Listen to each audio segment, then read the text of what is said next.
Andrew Jackson, the seventh President of the United States, has long been the symbol of the common man and the triumph of Western democracy, although he always considered himself an aristocrat. Jackson was, however, the first self-made man to occupy the White House. He was the son of ordinary Irish immigrants arriving in America with little but their personal possessions to seek their fortunes. He was as much a product of the developing American democracy as he was the cause, as much a representative of the age as its leader. By the time he was elected in 1828, all of the Western states that had entered the Union had established white manhood suffrage by doing away with all property and religious qualifications for voting. One of Jackson's first contributions to the new democracy and as leader of the newly formed Democratic Party was his introduction of the spoils system, a system politicians had already developed in the state and local levels. The existing Washington bureaucracy at the time he took office was comprised of an honest and efficient but elite corps whose roots stretched back 30 years to the Federalists. So Jackson's actions in cleaning house were prompted by a desire to bring into the government his own supporters, as well as to reward those who had worked so faithfully for the party.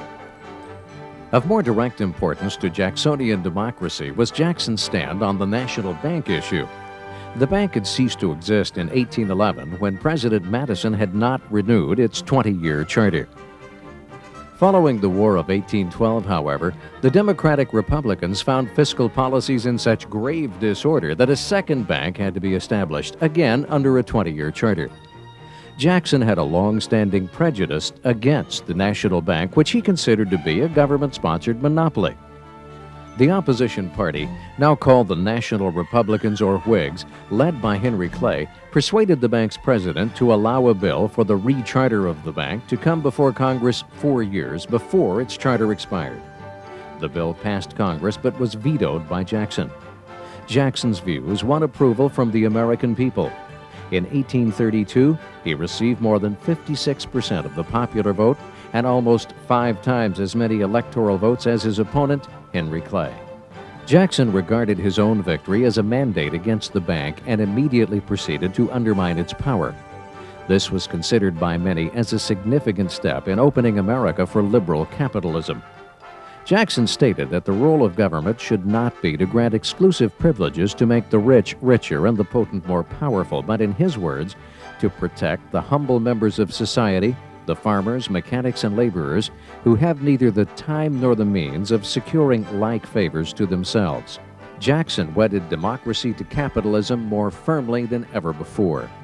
The age of Jackson was one of freedom's ferment, not only in the economic and political realm, but in the intellectual and social as well.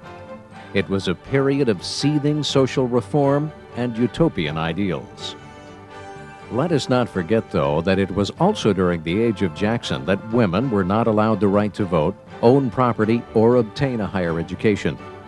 Senators were still elected by state legislatures, the practice of slavery was still prevalent in the South, and in 1830, President Jackson signed into law the Indian Removal Act, which allowed for the moving of all Indians to lands west of the Mississippi River.